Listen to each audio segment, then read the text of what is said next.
Views எல்லாருக்கும் வணக்கம். So இன்றைக்கி நம்ம வீடியோவில் என்ன டாபிக் பார்க்க போகிறோம் அப்படின்னா ஜென்ரல் இங்கிலீஷ் பார்ட் சி ப்ரோஸில் கவர் ஆகக்கூடிய water the elixir of life பற்றி தான் நம்ம பார்க்க போகிறோம். ஃபர்ஸ்ட் ஆத்தர் பற்றி இன்ட்ரடக்ஷன் பார்த்துலாம், தென் ப்ரோஸோட சம்மரி, இந்த ப்ரோஸில் இருக்கக்கூடிய இம்பார்ட்டன்ட் வேர்ட்ஸுக்கான meaning, do you know fact and ரொம்ப இம்பார்ட்டண்ட்டாக டிஎன்பிஎஸ்சி மாடல் கொஸ்டின் பேப்பர் 2022 இந்த டாப்பிக்லேருந்து என்ன கொஸ்டின்ஸ் கேட்டிருக்காங்கன்ற அனாலிசிஸ் அண்ட் உங்களுக்கான ப்ராக்டிஸ் கொஸ்டின் இந்த வீடியோ எண்டில் இருக்கும். ஓகே, வாங்க வீடியோக்குள்ளே போகலாம். First title of the prose வந்து என்ன அப்படின்னா water the elixir of life. So இந்த ப்ரோஸோட ஆத்தர் யார் அப்படின்னு பார்த்தீங்கன்னா சர் சி.வி. ராமன். ஸோ இவரை பற்றின ஆத்தர் இன்ட்ரடக்ஷன் பார்த்தலாம். Sir Chandrasekhara Venkata Raman. So full form பார்த்துக்கோங்க, சிவிக்கும் சந்திரசேகர வெங்கடம். ஸோ இவருடைய பர்த் டேட் வந்து நம்ம கொடுத்துருக்காங்க, time period. So he was born on 7 November 1888 and he died on 21 November 1917. He was an Indian physicist born in திருச்சிராப்பள்ளியில். ஸோ இவர் பர்த் பிளேஸ் வந்து என்னன்னா Trichy. He carried out groundbreaking work in the field of light scattering which earned him 1930 Nobel Prize for Physics. So இவருக்கு வந்து என்ன அப்படின்னா 1930 வந்து ஃபிசிக்ஸ்க்காக Nobel prize வந்து கிடச்சிருக்கு. ஸோ அவர் வந்து எந்த ஒர்க்குக்காக கிடச்சிச்சு அப்படின்னா work in the field of light ஸ்கேட்டரிங்காக. ஸோ அடுத்து வந்து he discover that when light travels a transparent material some of the deflected light changes wavelength. அதாவது ஒரு டிரான்ஸ்பரண்ட் மெட்டீரியல் வழியாக வந்து லைட் வந்து ட்ராவல் ஆகுறப்போ வந்து அதுலேருந்து டிஃப்ளெக்ட் ஆகக்கூடிய லைட் வந்துன்னா வேவ் லென்த்தை வந்து சேஞ்ச் பண்ணும் அப்படின்னு சொல்லிட்டு இவர் வந்து கண்டுபிடிச்சிருக்காரு. This phenomenon subsequently known as Raman scattering. So இந்த ப்ராசஸ் தான் வந்து என்னன்னு சொல்கிறாங்க அப்படின்னா Raman scattering results from the Raman effect. Okay, so இது எதுலேருந்து ரிசல்ட் அப்படின்னா ராமன் எஃபெக்டோட ரிசல்ட் தான் வந்து ராமன் ஸ்கேட்டரிங் அப்படின்றாங்க. டு கமாமரேட், ஸோ இதை வந்து கமாமரேட் பண்ணுறதுக்காக February 28 வந்து என்ன டேயாக வந்து செலிப்ரேட் பண்ணுறாங்க அப்படின்னா நேஷ்னல் சயின்ஸ் டே. ஸோ இந்த டே வந்து நோட் பண்ணிக்கோங்க, February 28. In 1954 India honoured him with it's highest civilian award the Bharat Ratna. So 1954 வந்து இவருக்கு வந்து பாரத் ரத்னா வழங்கப்பட்டதும் சொல்கிறாங்க. ஓகே, ஸோ ரொம்ப இம்பார்ட்டன்ட் பாயிண்ட்ஸ் உங்களுக்கு இங்கே ஹைலைட் பண்ணி கொடுத்துருக்கேன். ஸோ இதை எல்லாமே வந்து நோட் பண்ணிக்கோங்க. ஸோ ஃபர்ஸ்ட் வந்து ஆத்தர் வந்து யாருன்னா sir Chandrasekhara Venkataraman. Time period வந்து 7 November 1888 21 November 1917. இவரோட ப்ரொஃபஷன் வந்து இவர் வந்து ஒரு இந்தியன் ஃபிசிசிஸ்ட். பர்த் பிளேஸ் வந்து திருச்சிராப்பள்ளி. அண்ட் நோபல் ப்ரைஸ் வந்து எந்த இயரில் இவருக்கு வழங்கப்படுச்சு அப்படின்னா 1930. எந்த ஃபீல்டு எந்த சப்ஜெக்ட்காக அப்படின்னா ஃபிசிக்ஸ். அண்ட் Feb 28 வந்து நேஷ்னல் சயின்ஸ் டேவாக வந்து நம்ம செலிப்ரேட் பண்ணுறோம். அண்ட் 1954 வந்து இவருக்கு வந்து India honoured him with the Bharat Ratna.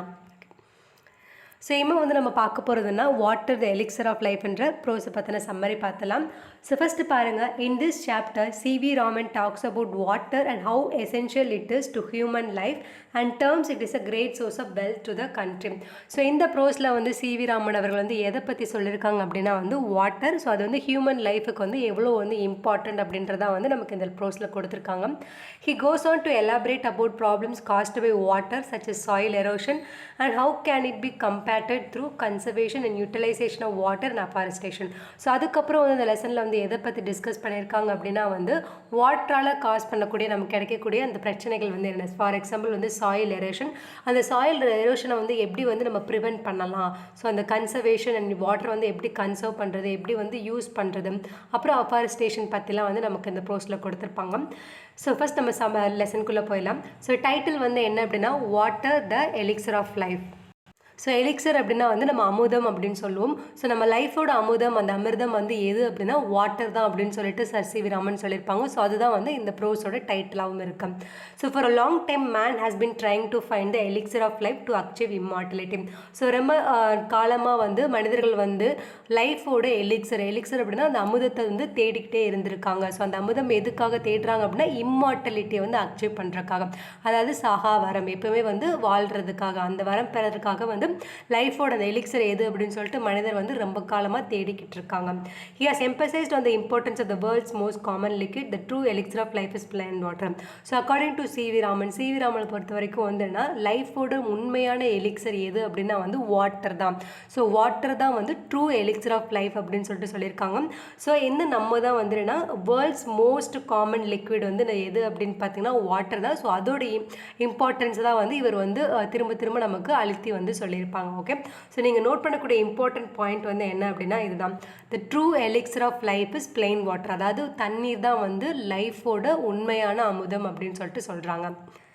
So next பாருங்கள், சர் சி.வி. ராமன் வந்து அவர்கள் என்ன சொல்கிறாங்கன்னா, I remember one day standing on the line which separate the Libyan desert from the valley of the Nile in Egypt. Okay, so அவர் ஒரு நாள் வந்து என்னென்னா ஒரு இடத்துல நிற்கிறாரு. ஸோ அது வந்து என்ன அப்படின்னா நிற்கிற இடம் வந்து லிபியன் டெசர்ட்டை வந்து நைல் வேலியிலேருந்து வந்து செப்பரேட் பண்ணுறான். அந்த இடத்துல வந்து இவர் வந்து நின்று ஒரு இதை வந்து ஞாபகப்படுத்தி பார்க்குறாரு. என்ன அப்படின்னு பார்த்தீங்கன்னா, he draws example of the Nile Valley civilization to how one side is most fertile and on the earth and while the other sea is of billowing sand without a speck of green.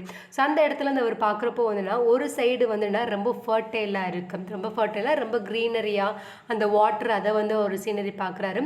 அதுக்கு ஆப்போசிட்டில் வந்து என்ன அப்படின்னு பார்த்தீங்கன்னா வெறும் மணல் மட்டும் இருக்குது, அதில் வந்து எந்த ஒரு க்ரீனரியுமே இல்லை. ஸோ அந்த மாதிரி வந்து ஒரு சீனை வந்து அவர் பார்க்குறாரு. So Nile River is the life-giving water that has created and sustained the whole country of Egypt. So அந்த whole Egypt Nile River வந்து எங்கே இருக்குன்னா ஈஜிப்தில் இருக்கும். ஸோ அந்த ஈஜிப்துக்கே வந்து ஒரு உயிர் கொடுக்கக்கூடிய ஒரு விஷயமா வந்து என்னதான் இருந்திருக்கு அப்படின்னா இந்த நைல் ரிவர் தான் வந்து இருக்கும். ஸோ இந்த நைல் ரிவர் தான் வந்து என்னென்னா அங்கே இருக்கக்கூடிய உயிர்களுக்கு வந்து கிரியேட் பண்ணுது, அது வந்து சஸ்டெயின் நல்லா உயிர் வாழ வைக்குது அப்படின்னு சொல்கிறாரு. Geologists tell that the entire soil of the Nile Valley is the creation of the river itself. So geologist வந்து என்ன சொல்கிறாங்க அப்படின்னா அந்த நைல் வேலியில் இருக்கக்கூடிய வந்து மணல் வந்து எதனால் கிரியேட் ஆனது அப்படின்னா அந்த ரிவர்னால தான், அந்த created by the Nile river itself. Okay, so அடுத்து rainfed tanks in South India play an important role in the agriculture. So South இந்தியாவில் வந்து நம்ம விவசாயத்துக்கு வந்து ரொம்ப இம்பார்ட்டண்ட்டான முக்கிய பங்கு வந்து எது அப்படின்னு பார்த்தீங்கன்னா rainfed tanks, அதாவது மழைநீர் தொட்டிகள். ஓகே, ஸோ அதுதான் வந்து நமக்கு சவுத் இந்தியாவில் அக்ரிகல்ச்சருக்கு ப்ளே பண்ணக்கூடிய important role. rainfed tanks are cheerful sight when they are full. So இந்த மழைநீர் தொட்டிகள் வந்து என்ன அப்படின்னு பார்த்தீங்கன்னா ஃபுல்லாக இருக்கிற போது அது வந்து பார்க்குறதுக்கான ஒரு அருமையான காட்சி அப்படின்னு சொல்கிறாங்க. And although often neglected they add beauty to the countryside as do little streams and ponds. So rainfed tanksமே வந்து இந்த ஸ்ட்ரீம் சின்ன சின்ன பாண்ட் குளங்கள் அது வந்து எப்படி அழகு சேர்க்குதோ அதே மாதிரி rainfed tanksம் அதுவும் வந்து கூடுதல் அழகு சேர்க்குது அப்படின்னு சொல்கிறாங்க. ஸோ நெக்ஸ்ட் பாருங்கள், water in the landscape is like eyes in a human face. They reflect the mood of the heart by being bright and gay when the sun shines, turning to dark and gloomy when the sky is overcast. அதாவது என்ன சொல்கிறாங்கன்னா வாட்டரை வந்து நம்ம நிலப்பரப்பில் நம்ம நிலத்தில் இருக்கக்கூடிய அந்த வாட்டரை வந்து எதுக்கு கம்பேர் பண்ணுறாங்க அப்படின்னா நம்ம ஹியூமன் ஃபேஸில் இருக்கக்கூடிய ஐஸுக்கு. ஸோ இந்த லைன் வந்து நோட் பண்ணிக்கோங்க, லேண்ட்ஸ்கேப்பில் இருக்கக்கூடிய வாட்டரை வந்து எதோட கம்பேர் பண்ணுறாங்க அப்படின்னா eyes in a human face. So இப்போ இந்த வாட்டர் வந்து என்ன அப்படின்னா அது நேரத்துக்கு ஏற்ப வந்து அது வந்து அதோட மூடை வந்து மாற்றிக்கிட்டே இருக்கும். ஃபார் எக்ஸாம்பிள் வந்து சன்னு வந்து நல்லா ஷைன் ஆகுறப்போ வந்து எப்படி இருக்கும், நல்லா பிரைட்டாக ரொம்ப சந்தோஷமாக இருக்கிற மாதிரி இருக்கும் வாட்டர். அண்ட் அதே மாதிரி வந்து ஸ்கை வந்து செட் ஆகுறப்போ சன் வந்து செட் ஆகிற நேரத்தில் கொஞ்சம் இந்த ஈவினிங் நைட் டயத்தில் வந்து எப்படி இருக்குன்னா ரொம்ப டார்க்காக இருட்டாக இருக்கிற மாதிரி இருக்கும் அப்படின்னு சொல்கிறாங்க. One of the most remarkable fact about water is its power to carry silt or finely divided soil in suspension. So water பற்றின ஒரு முக்கியமான ஃபேக்ட் வந்து என்ன அப்படின்னா அதுக்கு வந்து ஒரு பவர் இருக்குது. அது என்னென்னா டு கேரி சில்ட். சில்ட் அப்படின்னா வந்து நம்ம வண்டல் மண் அப்படின்னு சொல்லணும். ஸோ அதுதான் வந்து வாட்டர் வந்து கேரி பண்ணுது. ஸோ அந்த பவர் வந்து அதுக்கு இருக்குது அப்படின்னு சொல்கிறாங்க. ஸோ இந்த சில்ட் நம்ம சாயிலோட இதை பொறுத்து தான் வந்து நமக்கு வாட்டரோட கலரும் இருக்குது அப்படின்னு சொல்கிறாங்க. This is the origin of the characteristics colour of the water in rainfed tanks. Okay, so நமக்கு வந்து அந்த வாட்டரோட கலர் வந்து எதில் வருதுன்னா அது அடித்து கொண்டு வரக்கூடிய அந்த மணலில் வந்து வரக்கூடிய கலர் தான் அப்படின்னு சொல்கிறாங்க. Swiftly flowing water carries fairly large and heavy particles, while the finer particles, which are more in number, are carried to great distances. So water வந்து ரொம்ப ஃபாஸ்ட்டாக ஃப்ளோ ஆகிட்டு இருக்கப்போ வந்து அதில் வந்து நிறையா ஹெவியர் பார்ட்டிகல்ஸ் இருக்கும், சின்ன சின்ன பார்ட்டிகல்ஸும் இருக்கும். ஸோ அதாவது swiftly flowing water carries fairly large and heavy particles. அதுக்கப்புறம் அது கேரி பண்ணக்கூடிய சின்ன சின்ன பார்ட்டிகல் வந்து ரொம்ப தூரத்துக்கு வந்து அது கேரி பண்ணிட்டு போகும். So finer particles which are more in number are carry to great distances. The flow of water plays a great beneficial role in the geological process of converting rocks into soil. So இன்னும் வந்து வாட்டரோட flow அந்த water வந்து மூமெண்ட்டில் இருக்கிறதுக்கு வந்து இன்னொரு வந்து யூஸ்ஃபுல்லான ரோல் வந்து என்ன அப்படின்னா அது வந்து கன்வெர்ட்டிங் ராக்ஸை வந்து சாயிலாக கன்வெர்ட் பண்ணக்கூடிய ப்ராசஸ்லையும் ஒரு முக்கியமான பங்கு வகிக்குது அப்படின்னு சொல்கிறாங்க. Water can also play a destructive role and wash away soil, which is the basis of all agriculture.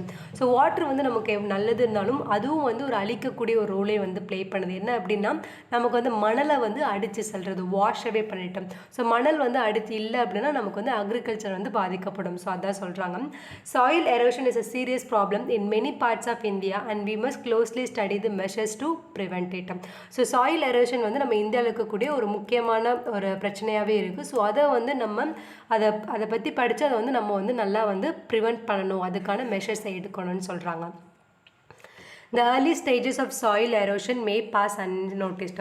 So soil எரோஷனில் வந்து அது இருக்கக்கூடிய அந்த ஸ்டார்டிங் ஸ்டேஜஸை வந்து நம்ம வந்து நோட் பண்ணாமல் வந்து விட்டுறலாம். ஸோ அது வந்து நம்ம கவனிக்காமல் விட்டுருப்போம். இந்த latest stages it create deep gullies and ravine that make farming impossible. But அதை நம்ம ஏர்லி ஸ்டேஜ்லேயே வந்து நோட் பண்ணல அப்படின்னா அது என்ன ஆகும் அப்படின்னா நாளாக அதோட ஸ்டேஜ் வந்து ஃபைனல் ஸ்டேஜ் ரீச் ஆகி சாயில் எரோஷன் வந்து என்ன காஸ் பண்ணுன்னு சொல்கிறாங்கன்னா டீப் கல்லிஸ் அண்ட் ரெவைன்ஸ் அப்படின்னா பள்ளத்தாக்கு, அந்த பள்ளத்தை வந்து ஏற்படும். ஸோ அப்படி ஏற்பட்டுச்சு அப்படின்னா நமக்கு வந்து ஃபார்மிங் வந்து அங்கே வந்து கஷ்டம். ஸோ அதான் சொல்கிறாங்க. So next point, sudden burst of heavy rain are responsible for causing such soil erosion. So soil erosion cause பண்ணுறதுக்கு வந்து இன்னொரு பாயிண்ட் இருந்ததுன்னா நமக்கு வந்து மழை வந்து திடீர்னு வந்து ரொம்ப பெய்யுறது. So sudden burst of heavy rain. So அதுவும் வந்து சாயில் எரோஷனுக்கு ஒரு காரணம் அப்படின்றாங்க. ஸோ அதர் ரீசன்ஸ், அதாவது சாயில் எரோஷன் காஸ் ஆகிறதுக்கான மிச்ச காரணங்கள் வந்து என்னென்ன அப்படின்னா slope of the land, removal of ட்ரீஸ்னால் டீஃபாரஸ்டேஷன், அடுத்து ஹாலோஸ் அதாவது ஓட்டைகள் through which the water can flow rapidly and the absence of check to such rapid flow. So நம்ம வந்து அதை கவனிக்காமல் விடுறதும் அதுவும் வந்து ஒரு ரீசன் அப்படின்னு சொல்கிறாங்க.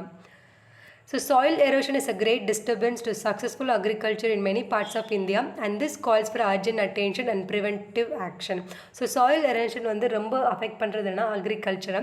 ஸோ அதனால் வந்து இதை நம்ம ப்ரிவெண்ட் பண்ணுறதுக்கான மெஷர்ஸை வந்து கண்டிப்பாக எடுத்தே ஆகணும். Some of the methods that have been suggested are, so என்னென்ன மெத்தட் வந்து யூஸ் பண்ணி நம்ம வந்து சாயில் எரோஷன் வந்து பண்ணலாம். ஒன்று வந்து லேண்டை வந்து டெரேஸ் பண்ணுற மூலம், இன்னொன்று construction of bunds, contour cultivation and planting of trees, அதாவது afforestation. The aim is to check the flow of water at the early stage before it had the power to erode land. So நம்ம soil எரோஷனுக்காக நம்ம அந்த flow of வாட்டரை வந்து நம்ம முன்னாடி அது early ஸ்டேஜ்லேயே வந்து அதை வந்து நம்ம செக் பண்ணிடணும் அப்படின்னு சொல்கிறாங்க. Water is the basis of all life. So water தான் வந்து எல்லா உயிரினுக்கும் முக்கியமான காரணம். ஸோ தேவையான ஒன்று. All animals and plants contain a great amount of water in its body and water plays a body in all bodily activities. So எல்லா animals and பிளான்ஸ்லையுமே அவங்களுக்குள்ளே வந்து ஒரு அமௌண்ட் ஆஃப் வாட்டர் வந்து இருக்கும் அப்படின்னு சொல்கிறாங்க. The moisture in the soil is essential to the growth of trees. So soil இருக்கக்கூடிய அந்த ஈரப்பதம் தான் வந்து ட்ரீஸுக்கோட க்ரோத்துக்கு வந்து ஒரு முக்கியமான reason. So the preservation and utilisation of water is necessary for human welfare. So அதனால் நம்ம வாட்டரை வந்து ப்ரிசர்வ் பண்ணுறோம், அதை வந்து யூட்டிலைஸ் பண்ணுறதுலேயும் வந்து ரொம்ப முக்கியமான விஷயம். ஸோ அதுதான் வந்து நம்மளுடைய நல்லதுக்கு அப்படின்னு சொல்கிறாங்க, for human welfare. The main source of water are the surface water and rainwater or snowfall. So வாட்டரோட மெயின் சோர்ஸஸ் வந்து என்னென்னா நமக்கு சர்ஃபேஸில் இருக்கக்கூடிய அந்த வாட்டரும் அண்ட் ரெயினில் இருக்கக்கூடிய அந்த வாட்டரும் தான் சொல்கிறாங்க. Much of the Indian culture depends on seasonal rainfall. So நம்மளுடைய இந்தியன் கல்ச்சர் வந்து எதை டிபெண்ட் பண்ணியிருக்குன்னா seasonal rainfall and it is affected by its failure or irregularity. So நம்ம எக்ஸ்பெக்ட் பண்ணுற காலத்தில் அந்த மழை வரலை அப்படின்னா அது வந்து அக்ரிகல்ச்சரை வந்து அஃபெக்ட் பண்ணும். Soil erosion irregular rainfall are closely connected. So soil எரோஷனும் அந்த ரெகுலராக மழை பெய்யாமல் irregular வரக்கூடிய அந்த மழையும் வந்து ஒன்றுக்கு ஒன்றும் கனெக்ட் ஆனது அப்படின்றாங்க. Preventing soil erosion would also help conserve water. So நம்ம சாயில் எரோஷனை ப்ரிவெண்ட் பண்ணுற மூலம் நம்மளால் வந்து வாட்டரை வந்து கன்சர்வ் பண்ண முடியும். In a country that only has seasonal rainfall, a lot of rainwater flows down into the stream and rivers and finally into sea. Huge amount of precious water is therefore lost to the country. So நமக்கு வந்து நம்மள மாதிரி கண்ட்ரியில் வந்து seasonal ரெயின்ஃபாலை depend பண்ணி தான் இருக்கும். So lot of rain water மழைநீர் வந்து எதுக்குன்னா ஸ்ட்ரீம் அண்ட் ரிவரில் கடைசியாக போய் கடலில் வந்து கலக்குது. ஸோ அதனால் ரொம்ப அமௌண்ட் ஆஃப் ப்ரீசியஸ் வாட்டர் வந்து நம்மளால் வந்து லூஸ் பண்ண வேண்டியது இருக்கும். Harnessing our rivers and utilising the water must happen on a national level. So நம்ம வாட்டர் வந்து யூட்டிலைஸ் பண்ணுறது, அதை ப்ரிவெண்ட் பண்ணுறது, ப்ரிசர்வ் பண்ணுறது எல்லாமே நேஷனல் லெவலில் வந்து நடக்கக்கூடிய ஒரு விஷயம் அப்படின்றாங்க. Large areas of scrub jungle land could become fertile through well planned action. So scrub jungle லேண்டை வந்து நல்லா வந்து ஃபர்டைலாக வந்து மாற்றலாம் இப்போ ஒரு நல்ல பிளானிங் இருந்தது அப்படின்னா. The problem of afforestation is also closely connected to water conservation. Sustainable, suitable trees should be planted systematically in all areas and civilized forests must be developed. This would serve as a source of great wealth to India. It would check soil erosion as well as conserve water. So நமக்கு வந்து afforestation, so problem of afforestation அப்படின்னா வந்து நம்ம மரம் afforestation அப்படின்றது நம்ம ஒழுங்காக வந்து afforestation planting of trees, ஒழுங்காக வந்து நம்ம ட்ரீஸை வந்து பிளான்ட் பண்ணலை அப்படின்னா அப்போது வந்து நம்மளால் வந்து வாட்டரை வந்து ஒழுங்காக கன்சர்வ் பண்ண முடியாது அப்படின்னு சொல்கிறாங்க. ஸோ கரெக்டான வந்து நம்ம ட்ரீஸும் வந்து பிளான் பண்ணணும் அப்படின்னு சொல்கிறாங்க. ஸோ அதுதான் வந்து நம்ம இந்தியாவுக்கு வந்து ஒரு கிரேட் வெல்த்தாக வந்து இருக்குது. ஸோ நம்ம பிளான்டிங் ட்ரீஸ் மூலம் வந்து நம்மளால் வந்து சாயில் எரோஷனில் வந்து செக் பண்ண முடியும் அண்ட் அதே மாதிரி வாட்டரும் கன்சர்வ் பண்ண முடியும் அப்படின்றாங்க. Measures for controlling water movement and conserving water to also improve life in the countryside. Waterways, the cheapest form of internal transport, should be developed. Harvesting of water would also produce hydroelectric power, which would enable the improvement of rural life and economy. It would enable more groundwater to be tapped, helping over the difficulties arising from inadequate or irregular rainfall. So இது வந்து நமக்கு cheapest transport mode இருக்கக்கூடிய வாட்டர்வேஸை வந்து நம்ம வந்து நல்லா develop பண்ணலான்னு சொல்கிறாங்க. அண்ட் அதே மாதிரி வந்து நம்ம நீரை பயன்படுத்துறதுனால யூஸ் ஆஃப் வாட்டர் வச்சு நம்ம என்ன ப்ரொடியூஸ் பண்ணலாம்னா ஹைட்ரோ எலக்ட்ரிக் பவர் வந்து இது பண்ணலாம், ப்ரொடியூஸ் பண்ணலாம் அப்படின்னு சொல்கிறாங்க. ஸோ கிரவுண்ட் வாட்டர் வந்து நம்ம எவ்வளோக்கு எவ்வளோ வந்து நம்மளால் முடிஞ்ச வரைக்கும் சேவ் பண்ணுறோமோ அப்போ வந்து நமக்கு மழை இல்லாத காலத்தில் வந்து அது வந்து நமக்கு யூஸ்ஃபுல்லாக இருக்கும் அப்படின்னு சொல்கிறாங்க. Water, although considered the commonest of liquids, has amazing property that maintain element and plant life. So already சொன்ன மாதிரி வந்து வாட்டர் வந்து இருக்கக்கூடிய காமனான லிக்விட். ஸோ அது வந்து தான் வந்துன்னா animal and plant life, human லைஃப்லாம் வந்து மெயின்டைன் பண்ணிகிட்ருக்கோம். So the study of the nature and properties of water is the highest scientific interest and has a great scope of research. So அதனால வந்து நம்ம வாட்டரோட நேச்சர், அதோட ப்ராப்பர்ட்டிஸ் எல்லாம் வந்து பற்றி படிக்கிறதுக்கு வந்து நிறையா வந்து ஒரு சயின்டிஃபிக்ஸ் இன்ட்ரெஸ்ட் இருக்குது. அதில் வந்து நிறையா ரிசர்ச் பண்ணி பார்க்கணும் அப்படின்னு சொல்கிறாங்க. ஸோ ஆல் த வியூஸ் இதோட வந்து நமக்கு வாட்டர் த எலிக்சர் ஆஃப் லைஃப்ன்ற ப்ரோஸோட சம்மரி வந்து முடியுது. ஸோ மெயினாக அவங்க சொன்ன வந்து கருத்து வந்து என்ன அப்படின்னு பார்த்தீங்கன்னா true elixir of life. So லைஃபோட உண்மையான அமுதம் வந்து எது அப்படின்னா அது வாட்டர் தான். ஸோ அந்த வாட்டர் வந்து நம்ம எப்படி யூஸ் பண்ணணும், அந்த வாட்டர் இல்லாதனால நமக்கு வந்து என்னென்ன பிரச்சனைகள் இருக்குது, எப்படி கன்சர்வ் பண்ணணும் அப்படின்றது தான் நமக்கு இந்த ப்ரோஸ் ஃபுல்லாகவே சசி ராமன் அவர்கள் சொல்லியிருப்பாங்க. ஸோ இப்போ நம்ம பார்க்க போகிறது do you know fact. So இது வந்து நமக்கு இந்த புக் இந்த சாப்டர்லேயே வந்து நமக்கு கொடுத்துருப்பாங்க. ஸோ ஹெட்டிங் என்னென்னா இந்த பிக்சர் உங்களுக்கு தெரியும், the great Pacific garbage patch. Garbage அப்படின்னா குப்பை. ஸோ இதுதான் வந்து the great Pacific garbage patch. So இதுதான் வந்து world's largest collection of floating trash. Floating trash அப்படின்னா வந்து மிதக்கக்கூடிய அந்த குப்பைகள். ஸோ இதான் வந்து வேர்ல்டு லார்ஜஸ்ட்லேயே கலெக்ஷன் ஆஃப் ஃப்ளோட்டிங் ட்ராஷ். இது எங்கே இருக்குது அப்படின்னா பேரில் இருக்க மாதிரி பசிபிக் ஓஷனில் இருக்குது. So between Hawaii and California and is often described as larger than Texas. So இது வந்து பசிபிக் ஓஷனில் இருக்குது. இன் பிட்வீனில் என்னென்ன இருக்குன்னா ஹவாய் அண்ட் கலிஃபோர்னியாக்கு இடையில இருக்குது அப்படின்னு சொல்கிறாங்க. இது ஆஃபன் இது வந்து இந்த இடத்த எப்படி சொல்லுவாங்க அப்படின்னா டாக்ஸஸோட லார்ஜராக இருக்குது, லார்ஜர் தென் டெக்ஸாஸ் அப்படி Texas. Okay. Approximately 7 million tons of plastic and other debris up to 9 feet deep are floating. So இதில் கிட்டத்தட்ட இதில் இந்த குப்பைகளில் வந்து எவ்வளோ பிளாஸ்டிக் இருக்குது அப்படின்னு பார்த்தீங்கன்னா 7 million tons இருக்கான். மித்த குப்பைகள் வந்து 9 feet டீப்புக்கு வந்து ஃப்ளோட் ஆகிட்டு இருக்கு அப்படின்னு சொல்கிறாங்க.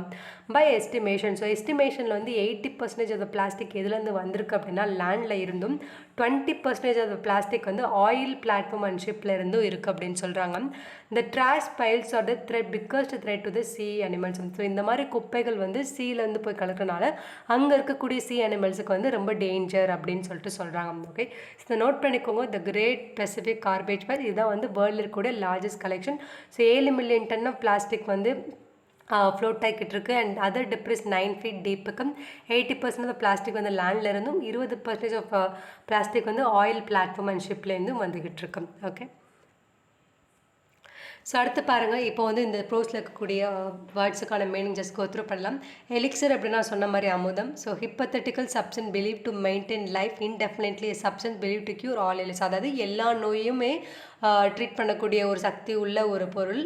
அதே மாதிரி வந்து நமக்கு சாவா வரம் அந்த இதுவும் சொல்லலாம். ஓகே, ஸோ இதான் பில்லோயிங் அப்படின்னா characterised by great swelling waves or surges. ஒரு லார்ஜ் சி வேவ் மாதிரி சொல்லிக்கலாம். டீமிங் அப்படின்னா அப்படியே abundantly filled especially with living things. Okay, living திங்ஸ்னால வந்து ஃபில் ஆகிருக்கிறது. ட்ரிக்லிங் அப்படின்னா to flow slowly and without force. ரொம்ப ஸ்லோவாக மூவ் ஆகுறது. ப்ரிசிபிடேட் அப்படின்னா நமக்கு solid substance that is produced from a liquid during a chemical process. Crust அப்படின்னா outer layer, hard outer covering of something. Catchment அப்படின்னா structure such as a basin or reservoir used for collecting or draining water. So அதை collect பண்ணி அந்த water store பண்ணிருக்க மாதிரி ஒரு இடம். Barges அப்படின்னா long boat with a flat bottom used for carrying freight on rivers. So இப்போ நம்ம பார்க்க போகிறது டிஎன்பிஎஸ்சி மாடல் கொஸ்டின் பேப்பரில் இந்த டாப்பிக்கில் என்ன கொஸ்டின்ஸ் கேட்டிருக்காங்கன்னா, ஸோ இதுலேருந்து நமக்கு ஒரு கொஸ்டின் கவர் பண்ணியிருக்காங்க. ஸோ அது என்ன அப்படின்னா the true elixir of life ஷெல்டராக எஜுகேஷனாக வாட்டராக ட்ரெஸ்ஸான்னு கேட்குறாங்க. அது வாட்டர். ஓகே, ஸோ நமக்கு டைட்டில் தெரிஞ்சாவே இந்த கொஸ்டின் நம்ம ஆன்சர் பண்ணலாம். So water the elixir of life. So உண்மையான எலிக்சர் ஆஃப் லைஃப் வந்து என்ன அப்படின்னா வாட்டர். ஸோ அதுக்கப்புறம் ஸோ இதில் வந்து உங்களுக்கான ப்ராக்டிஸ் கொஸ்டின்ஸ் இருக்குது. ஸோ 10 கொஸ்டின்ஸ் இருக்குது. இதுக்கான ஆன்சர் வந்து நீங்கள் கீழே கமெண்ட் பண்ணுங்கள். So which is the true elixir of life? Geologist tells that the entire soil of the dash value is the creation of the river itself. I remember one day standing on the line which separates the Libyan desert from the valley of the Nile in Egypt, whom does I refer to? Water in a landscape may be compared to the dash in a human face, which is the world's largest collection of floating trash. National Science Day celebrated on National Science Day. Okay. Sir C.V. Raman earned Nobel Prize for dash in 1930. Dash in South India give a searing shade when they are full, but the true elixir lies in nearer hand. Who said this? Pyramids of Giza is presented along which river? இதில் 10 question இருக்குது. இதுக்கான கொஸ்டினை கீழே comment பண்ணுங்கள். So all the views இதோட water the elixir of லைஃப்ன்ற prose complete பண்ணுறோம். So இதில் வந்து உங்களுக்கு ஏதாவது டவுட்ஸ் சஜஷன்ஸ் இருந்துச்சுன்னா கீழே கமெண்ட் பண்ணுங்கள். இதே மாதிரி நம்ம இன்னொரு வீடியோவில் பார்க்கலாம். Until then bye bye, take care.